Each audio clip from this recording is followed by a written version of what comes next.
La parole est à Monsieur Édouard Bénard pour le groupe GDR. Merci Madame la Présidente. Ma question s'adresse à Monsieur le ministre de l'Économie et des Finances. Celui-ci a annoncé ce dimanche une hausse des tarifs réglementés de vente d'électricité au 1er février de plus 8,6% pour le tarif de base à plus 9,8% pour les usagers en heure creuse, alors même que les prix de gros de l'électricité ont baissé de 30% sur le dernier semestre. Cette augmentation tient de la seule volonté de votre gouvernement qui a décidé de relever la taxe intérieure sur la consommation finale d'électricité. Depuis 2022, les Français ont vu leur facture d'électricité flamber de 43%. 43%. Alors que l'électricité consommée en France, très largement décarbonée et quoi qu'on en dise, peu dépendante des aléas géopolitiques qui affectent les cours des énergies fossiles. Tandis que 12 millions de nos concitoyens sont déjà confrontés à la précarité énergétique, cette nouvelle hausse relève du racket pur et simple.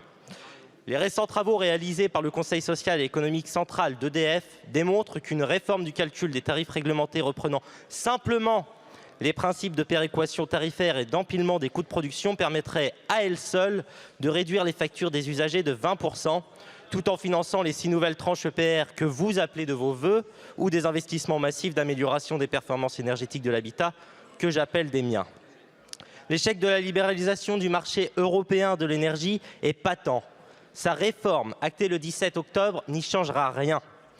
Alors, Monsieur le Ministre, je vous demande, avec mon groupe et au nom des millions de Français qui se serrent déjà la ceinture, de renoncer à cette hausse irresponsable et d'engager le chantier d'une reprise en main publique de ce bien vital. Je vous remercie. Merci beaucoup, mon cher collègue. C'est parfait.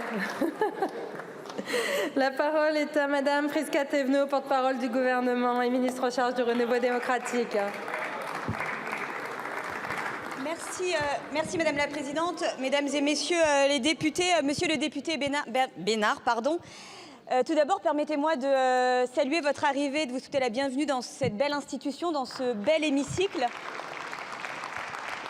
où nous avons plaisir à débattre toujours des idées et à faire avancer le débat politique et public pour effectivement non pas quelques égaux chagrins, mais bien pour les Françaises et les Français sur des sujets majeurs dont je vous remercie. Vous parlez aujourd'hui essentiellement, il s'agit en d'autres termes du pouvoir d'achat. Car oui, le pouvoir d'achat est un enjeu de préoccupation et un défi auquel la majorité présidentielle et le gouvernement s'attachent à répondre avec un certain nombre de mesures qui ont été mises en place, notamment dès le nouveau quinquennat qui s'est ouvert en 2022 avec le vote du pacte pouvoir d'achat, la revalorisation des retraites, mais également la suppression d'un certain nombre de taxes, comme la poursuite de la suppression de la taxe d'habitation, la suppression de la redevance audiovisuelle, la baisse de la pression fiscale, notamment sur les premières tranches de l'impôt sur le revenu.